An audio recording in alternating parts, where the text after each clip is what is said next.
Red Lobster occupies a strange place in the landscape of American dining, and Slate says it has something to do with their long-time link to the middle class. They captured the market of normal American families looking for a good meal out that wasn't going to break the bank. Well, look, let's get something to eat. There's a Red Lobster nearby. My treat. Maybe some other time. Shooter, I thought we were going to be friends. Let's talk about Red Lobster and what you might not know about this iconic American chain. Late Biscuits.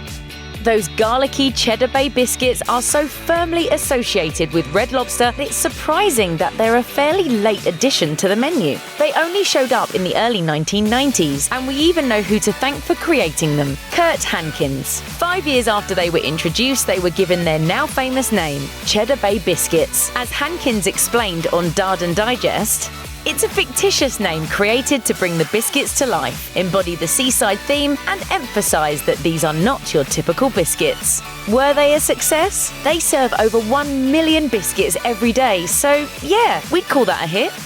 Truly endless shrimp. Sure, they might say it's endless shrimp, but is it really? In 2016, Business Insider headed to Red Lobster with a plan: eat so much of the endless shrimp menu that they were cut off. They weren't. The two reporters sat at Red Lobster for almost 8 hours, and by the time they finished the marathon, they'd eaten a grand total of 305 shrimp. Red Lobster was not only cheering on their shrimp genocide, but the store's manager came over and introduced them to some shrimp-filled options not on the main menu. Shrimp gumbo, pan-fried, deep-fried, stir-fried. There's pineapple shrimp, lemon shrimp, coconut shrimp. Just a fluke? A group from the Huffington Post tried it in 2013, and one person alone downed a staggering 101 shrimp. Endless indeed. When Red Lobster's infinite shrimp plot momentarily flailed in 2014, it wasn't because of the quantity of shrimp they went through, it was because of their costs. According to Quartz, disease swept through the world's largest shrimp-producing countries and drove the prices through the roof. Between 2009 and 2013, the price Red Lobster was paying for their shrimp tripled. That's enough to break any business, especially one reliant on the product in question as a main staple. Shrimp and potatoes, shrimp burger, shrimp sandwich. That's about it. Crab catastrophe.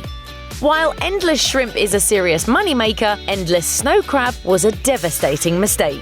All the hot, steamy snow crab legs you can eat. Now at Red Lobster. According to Anchor of Gold, Red Lobster introduced their endless snow crab in 2003, when the price of crab was around $5 a pound. They were charging $20 per customer, and you can probably already see where the math isn't going to quite work out. Ultimately, the promotion meant they were losing about $1.1 million a month while it was running. The difference is that snow crab is highly regulated, and just how much is going to hit the market depends on what's approved by the US government. Less crab means higher prices, but appetites of customers always stay the same. Farm dreams. Red Lobster isn't just selling lobster. They're trying to find a way to make the lobster industry completely self-sustainable. According to ABC News, Darden Group started funding work in developing lobster farming programs way back in 1998, and it took a pretty shocking 16 years before researchers were able to raise lobsters in captivity. The ultimate goal? Supply Red Lobster with sustainably raised spiny lobsters. Unfortunately, Darden and Red Lobster have since parted ways, and the project appears to be at a standstill. Lobster lookalikes. In 2016, it was Red Lobster who was in hot water after Inside Edition did some serious DNA testing.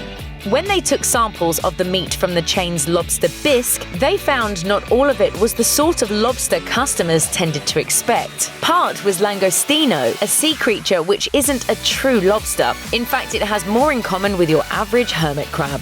That's the stuff of scandal, and Red Lobster scrambled to explain the bisque was prepared with a variety of lobster, including Maine and langostino. When Inside Edition wanted to know what was going on, Red Lobster called it the luck of the ladle. But if you want to be completely sure you're getting your money's worth, you may want to order something else. No soup for you! Liquor lawsuit. Any restaurant serving alcohol has a responsibility to their customers, and in 2017, one Red Lobster customer sued after she walked out with a blood alcohol level of 0.31, more than 3 times the legal limit. She didn't get far. 82-year-old Marlene Spencer fell in the parking lot, hitting her head and breaking both her hip and right arm. According to the Houston Chronicle, the suit charged that it wasn't the first time that particular Red Lobster location had overserved Spencer and some of the other residents of her senior living center. This is the wrong way to consume alcohol. Whoa, that's a pretty stiff cloud. Red Lobster responded with a statement simply clarifying they had strict guidelines in place for serving alcohol, although Spencer's daughter claimed she had spoken to staff and management more than once about their alcohol policies. Fishy innovation. What would the world be without popcorn shrimp? A much sadder place, that's for sure. And you can apparently thank Red Lobster for inventing it, even though it's served all over the place now.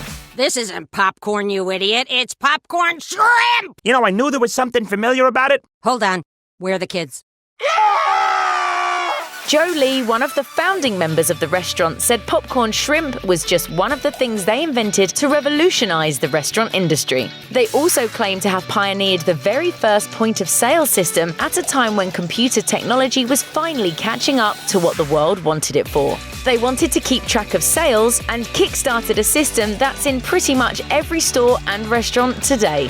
1 double cheeseburger, ching. Large fries and a large soda, ching. Thanks for watching. Click the mashed icon to subscribe to our YouTube channel. Plus, check out all this cool stuff we know you'll love too.